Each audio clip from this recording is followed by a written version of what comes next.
அர்ச்சுனா எம்பிக்கு எதிராக முறைப்பாடு, புலிகளுக்கான ஆதரவை வெளிப்படுத்தியதாக குற்றச்சாட்டு என்பது அந்த செய்தியாக இடம்பெடுத்திருக்கிறது. யாழ் மாவட்ட சுயாதீன பாராளுமன்ற உறுப்பினர் ராமநாதன் அர்ச்சுனாவுக்கு எதிராக குற்றப்புலனாய்வு திணைக்களத்தில் முறைப்பாடொன்று பதிவு செய்யப்பட்டிருக்கிறது. சமூக செயற்பாட்டாளர் LMAG அதிகாரியினால் அவரது சட்டத்தரணி ஊடாக மேற்படி முறைப்பாடு நேற்று கொழும்பு கோட்டையில் உள்ள CID தலைமையகத்தில் பதிவு செய்யப்பட்டிருக்கிறது. 10வது பாராளுமன்றில் முதல் அமர்வில் அவர் வெளியிட்ட முகப்புத்தக நேரலை தொடர்பில் இந்த முறைப்பாடு பதிவு செய்யப்பட்டிருக்கிறது.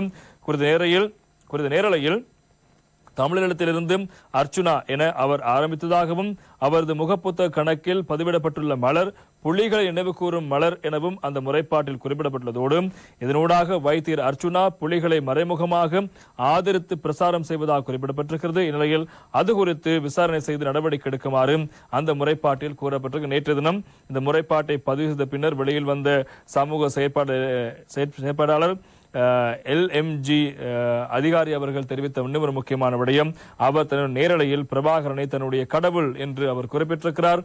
எனவே பாராளுமன்றத்தில் நாட்டின் இறையாண்மை அதே போல சுயாதீனத்தன்மையை சுயாட்சியை பாதுகாப்பதாக உறுதிமொழி வழங்கிவிட்டு அவர் இவ்வாறு இந்த இயக்கம் தொடர்பான விடயத்தை அடிப்படையாக வைத்து கருத்துக்களை முன்வைப்பது அல்லது பிரபாகரன் தொடர்பான கருத்துக்களை முன்வைப்பது தேச துரோக குற்றச்சாட்டாகும். எனவே ஒரு பாராளுமன்ற உறுப்பினர் இனங்களுக்கு இடையிலான குரோதத்தை ஏற்படுத்துகின்ற வகையில் அல்லது அது தொடர்பான விடயங்களை எதிர்பார்த்து காத்திருக்கின்றவர்களுக்கு தீனி போகின்ற வகையிலான விடயங்களை செய்வது சட்டத்துக்கு முரணானது.